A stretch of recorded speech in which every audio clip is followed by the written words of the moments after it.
重生后，我直接梭哈200亿砸入国际原油，靠着前世的记忆，我知道涨幅达到50%时必须脱手，而我的好朋友李海滨却要继续蹲高位。一哥，国际原油的价格现在去到645美元了，正好比咱们入手时涨了50%，你真的不再考虑一下了？这个价格肯定不会是终点。之前我说90%能涨到100美元一桶，现在我敢说这个概率已经高达99%了。所以你要不要三思？不用三思，更不用考虑，抛吧。想了想，叶松还是补充道：“海滨，听我一句，见好就收，50%的盈利，我觉得够可以了。接下来2天法定节假日休市，2天时间变数太多了。变数？就中东那边的导弹都轰过去了，大洋彼岸那头难不成还能放任的化干戈为玉帛？不，绝不可能。”一哥，虽然明后天休市，但我还是认为出现变数的概率极其之低。如果涨到了100美元一桶，我最少多赚30个亿，这个诱惑太大了。罢了，既然你认为概率大，那就依着你的想法来吧。我入手的那200亿全都给我抛出去得了。好，那就一哥你的意思来，我立马帮你抛了，回头给你安排入账。好。一哥说不等了，他要现在就出手，你们俩是怎么想的？赶紧做决定，交易窗口马上就关闭了。搏一搏单车变摩托，这诱惑太大了，我等2天后再说。祥子，你呢？我别要说不说，支支吾吾的，时间不多了，待会想抛都抛不了，马上给我答案。我跟叶哥一致吧，既然他都要抛了，那我也跟着抛吧。脑子里此时晕乎乎的，连他都不知道自己怎么会做出这种决定来。原油价格很有机会突破100美元，这个是真的诱惑呀。但知道叶松放弃这个机会后，他做出了连自己都无法理解的决定来。或许叶松真的已经在自己心中成了灯塔神明。好，不勉强你，也不劝你，既然你要跟随叶哥的脚步，那我一并帮你给抛了。随后李海滨不再废话，着急的在电脑上一通操作，赶在休市的最后时间到来之前，250亿的国际原油被他一举抛了出去，至此交易时间正式停止。接下来将迎来2天的法定节假日休市。老叶，今天王斯坦来我办公室跟我说，他研发出了一款吊打国际顶级品牌的防晒隔离霜。听闻叶松的表情却是有点古怪了。前世继无暇膏之后，王斯坦研发出的下一款产品便是防晒隔离霜，但距离无暇膏面世却是整整有着半年的时间差，而现在竟是在不到1个月的时间里就弄出了前世的防晒霜来。老叶，一款无瑕膏已经风靡了国内全市场，给乐兹带来了让人难以置信的利润收割。这要是再推出一款使用效果足以吊打世界顶级奢侈品牌的高端防晒霜，那么乐兹的利润雪球得滚成什么样？王斯坦真的是我们的宝藏啊！我明天找他好好聊聊，顺便做一下产品后续的规划。老叶，我有个问题想问好久了，但一直不知道该怎么张嘴。你问。老叶，你有没有想过去查找自己的身世？恰是这一问，让叶松表情一僵，整个人呆愣起来，只把李团团看得一阵忐忑不安。查找身世吗？不知道想不想？前世为了查找身世，他动用了那么多的资源，可自始至终都没有半点线索。渐渐的，他也就死心了。这次重生归来后，他还真是没动过去查找身世的念头，也不知道是前世找到死了心，还是对身世这些淡然了。心里有恨吗？高中之前恨，高中之后不恨了。以前我的确动过查找身世的念头，我只是想要个明白，想知道到底是什么苦衷才让他们把我放到孤儿院门口。至于现在无所谓了。真不打算去查找了吗？顺其自然吧。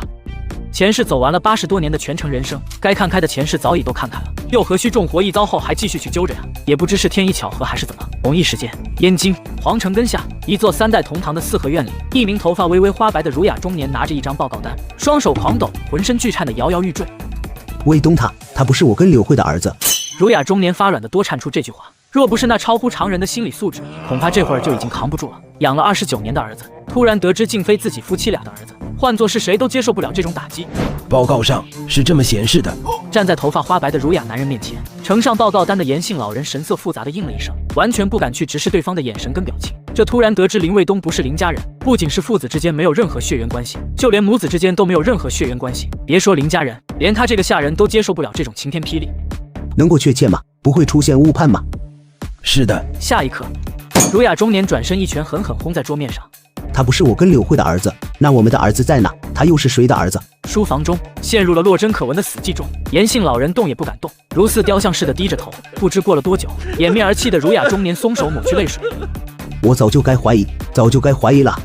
我林家子孙一直以来个人中龙凤，从来就没出过那种不务正业、惹是生非的顽固。古语有云：龙生龙，凤生凤。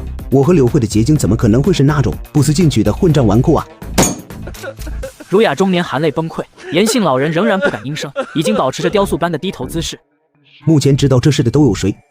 除了您之外，就是负责检测 DNA 的唐主任。拿到报告看到上面内容的那一刻，我就叮嘱他了，这是绝对不能让任何人知道。他知道问题的严重性，所以应该是不敢告知其他人的。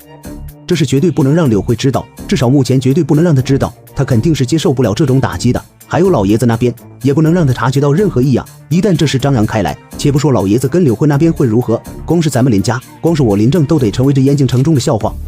老夫明白。老爷，你说问题出在哪？问题到底出在哪？为什么会这样？这世上怎么可能会出现如此荒唐且荒谬的事？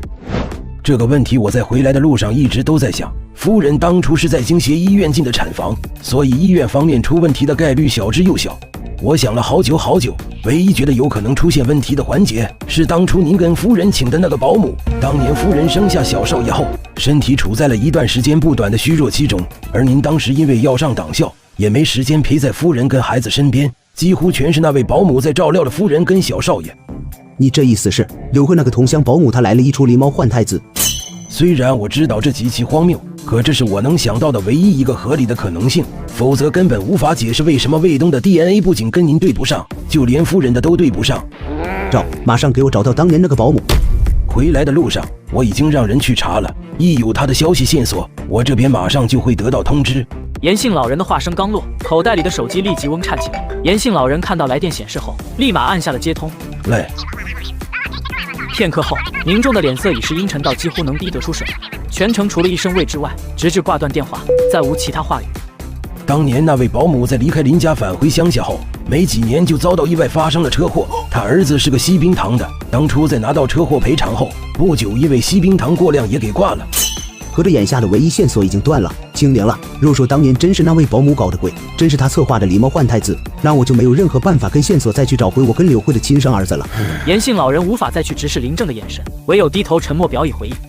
我林正跟柳慧这辈子也算是行善积德了大半生，夫妻俩半点缺德事都没干过，甚至是我执政多的这么多年，每次离开一个地方，换来的都是百姓含泪不舍的相送。都说人在做天在看，我林正怎么就换来这么个结果？怎么就换来这么个结果啊？